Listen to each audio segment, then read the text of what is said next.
मेवात के कड़कड़ में शूरवीर योद्धाओं की कहानियां दबी पड़ी हैं। एक ऐसी ही कहानी मेवात में जन्मी आसिया खातून की है, जिसकी आवाज अंग्रेजों के दिलों में दहशत पैदा कर देती थी। अंग्रेजों ने जब उनके शौहर मौलाना इब्राहिम को गिरफ्तार किया तो उन्होंने कहा, मौलाना मर जाना लेकिन इन जालिमों से माफी मत मांगना। आसिया खातून की आलो औलादें देश की आजादी के लिए शहीद हो गईं और देश आजाद भी हो गया। लेकिन अफसोस की बात है कि गैरों ने तो क्या, मुसलमानों ने खुद इस नायिका को भुला दिया। आसिया खातून का जन्म 6 अप्रैल 1918 को हरियाणा के मेवात शहर में हुआ था। ये अलवर के मशहूर आलिम दीन मौलाना इब्राहिम की बीवी थी। 1930 में जब महात्मा गांधी ने नमक सत्याग्रह आंदोलन की शुरुआत की तो मौलाना इब्राहिम इस आंदोलन को भारत के कोने कोने में पहुंचाने का जरिया बने। मौलाना इब्राहिम की वजह से गुजरात से लेकर दिल्ली तक मुसलमानों की एक बड़ी आबादी ने नमक सत्याग्रह आंदोलन में हिस्सा लिया।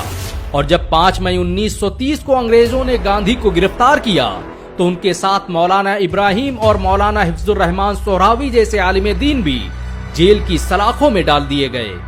अंग्रेजों ने दांडी यात्रा के विरोध में 60,000 लोगों को कैद खाने में डाला था और इसमें बड़ी तादाद उन उलमाओं की थी जो भारत के मुसलमानों की रीढ़ माने जाते थे।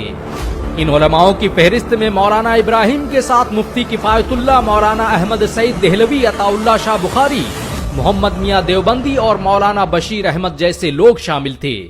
मौलाना इब्राहिम की गिरफ्तारी के बाद जब अंग्रेजों ने उन्हें टॉर्चर करना शुरू किया तो लोगों की रूहें कांप गईं। इतिहासकार लिखते हैं कि अंग्रेजों के जुल्म सितम का ये आलम था कि मौलाना के जिस्म पर खाल भी बाकी न बची थी। ऐसे में अंग्रेजों ने उनके सामने शर्त रखी कि अगर वो माफी मांग लेते हैं और दोबारा आजादी के किसी आंदोलन में हिस्सा नहीं लेते हैं तो उन्हें आजाद कर दिया जाएगा। देश में बहुत से लोग ऐसे भी हैं जिन्होंने मौत के खौफ और अंग्रेजों की चाटुकारिता में माफीनामे लिखे, लेकिन ये एक मौलाना का ज़र्फ था कि जिनका जिस्म तो अंग्रेजों के हंटर से बेजान हो गया, लेकिन उसने अंग्रेजों के सामने अपना सर न झुकाया। बात देश की थी तो मौलाना ने भी फख्र से कहा कि तुम मेरे जिस्म का एक एक हिस्सा अलग कर दो, लेकिन मेरे बदन से वतन की मिट्टी को अलग नहीं कर पाओगे। जिस वक्त अंग्रेज मौलाना पर जुल्म सितम कर रहे थे उस वक्त मौलाना का बेटा शदीद बीमारी में मुब्तला था। जब अंग्रेजों के इस मुतालबे की खबर आसिया खातून के पास पहुंची तो उन्होंने अपने शौहर मौलाना इब्राहिम को पैगाम भेजा कि मौलाना से कह दो कि वो अपने बेटे की फिक्र न करें। जो कुछ होता है अल्लाह की मर्जी से होता है और जो कुछ होगा वो अल्लाह की मर्जी से होगा। उन्हें किसी सत्ताधारी मठाधीश और हुक्मरान से माफी मांगने की जरूरत नहीं है। आसिया खातून की ये वो आवाज थी जिसने अंग्रेजों की नींदें हराम कर दी और फिर विद्रोह का एक सिलसिला चल निकला और आंदोलन के विरोध में बंद हर इंसान ने अंग्रेजों से माफी मांगने से इनकार कर दिया। मौलाना इब्राहिम जितने दिन जेल में रहे, आसिया बेगम बाहर आजादी की मशाल बुलंद करती रही। उन्होंने मेवात और उसके इर्द गिर्द की महिलाओं को शिक्षित करने और उन्हें जंगे आजादी में शामिल होने के लिए तैयार किया। मेवात का हर इंसान, चाहे वो हिंदू हो या मुसलमान, उन्हें इज्जत से अम्मा बी के नाम से पुकारता था। डॉक्टर मुश्ताक तिजारवी लिखते हैं कि आसिया खातून मेवात की भी अम्मा थीं। उनका हौसला पहाड़ों की तरह बुलंद था। वो भारत की आजादी के लिए पूरे जोश और जुनून के साथ मैदान में उतरी और हर कठिन समय में अपने शौहर के साथ खड़ी रही। 1940 तक मेवात क्रांतिकारियों का गढ़ बन चुका था। आजाद हिंद फौज से लेकर देश के बड़े बड़े नेता मेवात में ही अपना डेरा जमाए हुए थे। खुद बॉलीवुड स्टार शाहरुख खान के नाना और आजाद हिंद फौज के जनरल शाहनवाज खान अक्सर मौलाना इब्राहिम से मिलने मेवात आते रहते। आसिया खातून खुद आगे बढ़कर उनकी खिदमत की जिम्मेदारियां निभाती। कहते हैं कि आसिया खातून की नमाजें कभी कज़ा नहीं हुई। वो भारत की आजादी के आंदोलन में हिस्सा लेती और वहीं भरी महफिल में नमाज अदा करती।